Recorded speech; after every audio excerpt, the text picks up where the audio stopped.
Hello guys, welcome back to Diamond Learning. पिछले class के अंदर हमने कलर ब्लाइंडनेस के बारे में पढ़ा था और आज की क्लास के अंदर हम लोग हीमोफीलिया डिजीज़ के बारे में पढ़ेंगे। ठीक है, हीमोफीलिया जो डिजीज़ होती है, इस डिजीज़ को हम लोग ब्लीडर्स डिजीज़ भी बोल देते हैं।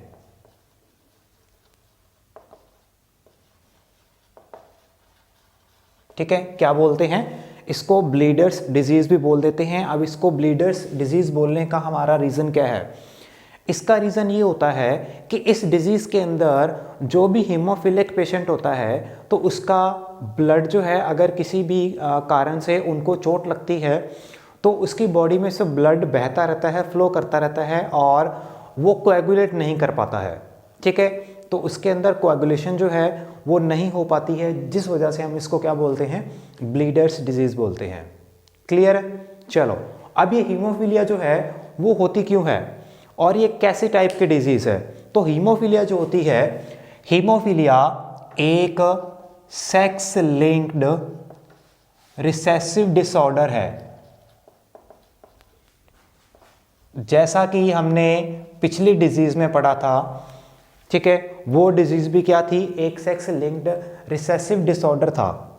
इसका मतलब है कि ये सेक्स क्रोमोसोम उसमें डिफेक्ट आने के कारण डिजीज़ होती है और रिसेसिव डिसऑर्डर है मतलब कि जब होमोजाइगस रिसेसिव कंडीशन होगी जिस भी पेरेंट के अंदर या किसी भी पेशेंट के अंदर, तो उस कंडीशन में ये डिजीज़ जो है उनके अंदर अपीयर होगी।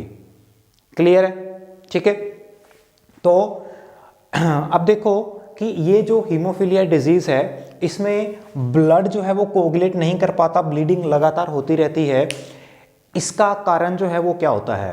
तो इसका कारण है कि उस पर्सन के अंदर जो है दो फैक्टर्स जो होते हैं वो एब्सेंट हो जाते हैं उस जीन के कारण। तो फैक्टर कौन से हैं? एक तो होता है इसमें फैक्टर 8 और एक होता है फैक्टर 9। ठीक है, ये दोनों फैक्टर जो हैं वो एब्सेंट होते हैं। फैक्टर 8 को हम लोग क्या बोलते हैं?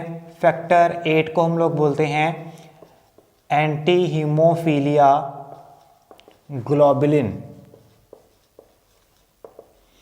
जो कि 80% अफेक्ट डालता है अपना इस डिजीज़ में। फैक्टर जो 9 होता है, फैक्टर 9 को हम लोग बोलते हैं प्लाज्मा थ्रोम्बोप्लास्टिन और ये 20% इफेक्ट जो डालता है इस डिजीज़ के अंदर। तो ये दोनों जो फैक्टर होते हैं, ये दोनों फैक्टर इस डिजीज़ में क्या होते हैं? एब्सेंट होते हैं, जिसके कारण ब्लड की कोएगुलेशन जो है वो नहीं हो पाती है। ठीक है, ब्लड की कोएगुलेशन आपने 11th में पढ़ी होगी कि उसके लिए आपको बहुत सारे फैक्टर्स जो हैं वो रिक्वायर्ड होते हैं। ठीक है, 12-13 फैक्टर जो हैं वो रिक्वायर्ड होते हैं, तो उसमें से 2 फैक्टर ये हैं। तो ये अपना इफेक्ट जो है वहाँ पर शो नहीं कर पाते हैं बिकॉज इनको कंट्रोल करने वाली जो जीन है वो उस सेक्स क्रोमोसोम से, एक्स क्रोमोसोम जो होता है हमारा मेनली, वहाँ से एब्सेंट हो जाती है, डिलीट हो जाती है। ठीक है, अब इसका जो टाइप है, तो टाइप भी इसकी जो है वो 2 प्रकार की होती है। ठीक है, पहली जो टाइप होती है हीमोफीलिया की वो होती है हीमोफीलिया ए, हीमोफीलिया ए, और दूसरी जो टाइप होती है वो होती है हीमोफीलिया बी। ठीक है, और इसमें से जो हीमोफीलिया बी होती है, इस हीमोफीलिया बी को हम लोग क्रिसमस डिजीज़ के नाम से भी जानते हैं। अब आप कहोगे कि ये कैसी है, इसका क्रिसमस डिजीज़ नाम है, तो हो सकता है कि कोई क्रिसमस से इसका लेना देना हो, छुट्टियों के टाइम पर इसका कुछ हुआ होगा, लेकिन ऐसा नहीं है। इसके पीछे की कहानी जो है वो क्या है कि सबसे पहले कनाडा के अंदर 1952 में, ठीक है, एक बॉय था जिसका नाम है स्टीफन क्रिसमस। इस लड़के के अंदर, जो कि उस टाइम पे जब इसको डिजीज़ हुई थी तो वो बच्चा सिर्फ 5 साल का था, 5 इयर्स ओल्ड का था वो, तब इसके अंदर ये डिजीज़ जो है हीमोफीलिया बी डिटेक्ट करी गई थी। इस वजह से इसको हम लोग क्या बोलते हैं, क्रिसमस डिजीज़ के नाम से जानते हैं। ठीक है, तो ये है इसके पीछे का लॉजिक इसको बताने का। क्लियर है? तो 2 टाइप की इसके अंदर आपको हीमोफीलिया की टाइप मिल जाती है। ठीक है ओके, अब इसके बाद में है कि ये जो हीमोफीलिया है, तो हमने कहा ये सेक्स लिंक्ड रिसेसिव डिसऑर्डर है। तो इसका मतलब है कि जिन ऑर्गेनिजम्स के अंदर होमोजाइगस कंडीशन होगी, ठीक है, ये H हम लोग हीमोफीलिया के लिख लेंगे, X के ऊपर H और दूसरा भी X के ऊपर H। तो ये अगर फीमेल है तो ये फीमेल जो है वो क्या हो जाएगी, हीमोफिलिक फीमेल हो जाएगी। ठीक है, अगर किसी भी एक X क्रोमोसोम के ऊपर ये जीन डिलीट होती है, ठीक है, तो ये क्या हो जाएगी, उस डिजीज़ की कैरियर फीमेल हो जाएगी। और मेल में तो एक ही X क्रोमोसोम होता है और इसके ऊपर अगर वो जीन एब्सेंट हो जाएगी तो वो आपको पता है फिर क्या होगा, वो हीमोफिलिक मेल हो जाएगा। ठीक है, मतलब अफेक्टेड मेल हो जाएगा। तो जैसा कि आपने कलर ब्लाइंडनेस के अंदर देखा था, सेम कंडीशन यहाँ पर भी अप्लाई होती है, because the gene is present on the same X chromosome.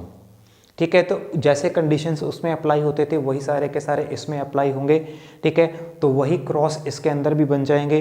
ठीक है, अब ये डिजीज़ जो है इसको आपने फेमस क्वीन विक्टोरिया का नाम सुना होगा। ठीक है, यूरोप में क्वीन विक्टोरिया, तो वो क्वीन विक्टोरिया जो थी, तो वो क्या थी, वो हीमोफीलिया की कैरियर थी। तो उससे यूरोप की कई जनरेशन्स में जो है ये डिजीज़ आगे की आगे स्प्रेड होती गई थी। ठीक है, तो एक क्वीन विक्टोरिया वाला केस आपने याद रखना है। और अगर देखो हम लोग उसी तरीके से कलर ब्लाइंडनेस के जैसे इसके भी क्रॉस बनाने की अगर कोशिश करेंगे तो इसके क्रॉस भी कैसे बनेंगे, एक ही क्रॉस मैं करवा दूंगा, बाकी क्रॉस आपको ऑटोमेटिकली सारे के सारे याद हो जाएंगे और उनको आप खुद से भी बना के देख सकते हो। फॉर एग्जांपल मान लो हमने कह दिया कि पहला सिनेरियो या पहला केस हमारे पास में ये है कि अगर एक कैरियर हीमोफिलिक फीमेल, उसकी अगर एक नॉर्मल मेल के साथ में मैरिज होती है तो क्या क्रॉस बनेगा। तो कैरियर फीमेल का मतलब है किसी भी एक X क्रोमोसोम के ऊपर हम लोग ये हीमोफिलिक जीन का एब्सेंस दिखा देंगे और ये नॉर्मल मेल है, तो ये X और ये X मिलेंगे तो ये क्या बन जाएगी, यहाँ पर कैरियर फीमेल आ जाएगी, है ना। यही X क्रोमोसोम इस Y के साथ में मिलेगा तो ये क्या आ जाएगा, ये अफेक्टेड या हीमोफिलिक मेल आ जाएगा। ये आपकी नॉर्मल मेल और फीमेल प्रोजेनी आ जाएगी। तो इसी तरीके से आपके पास में अगर नया क्रॉस पूछ ले कि यहाँ पर अगर एक हीमोफिलिक फीमेल है और एक नॉर्मल विजन का मेल है तो क्या क्रॉस होगा, वो बना सकते हो कल के जैसे। अगर आपको कह दिया कि यहाँ पर नॉर्मल के बजाय अगर एक हीमोफिलिक मैन है, ठीक है, और यहाँ पर कैरियर फीमेल है, उसका क्रॉस बना दो। अगर नॉर्मल फीमेल है और एक अफेक्टेड मेल है, उसका क्रॉस बना दो। तो ये सारे के सारे क्रॉस वही उसी सेम तरीके से ही जैसे कलर ब्लाइंडनेस के अंदर मैंने आपको बनाकर दिखाए थे, सेम उसी तरीके से बन जाएंगे सारे के सारे। क्लियर है? तो आई होप ये डिज़ीज़ भी आपको अच्छे से समझ में आ गई होगी। नेक्स्ट डिजीज़ जो है हम लोग हमारी फिनाइल कीटोन्यूरिया है, थैलेसीमिया है, 2-3 डिजीज़, वो हम एक साथ अगली वीडियो के अंदर कवर कर लेंगे। तब तक के लिए हमारे साथ में जुड़े रहिए। Thank you.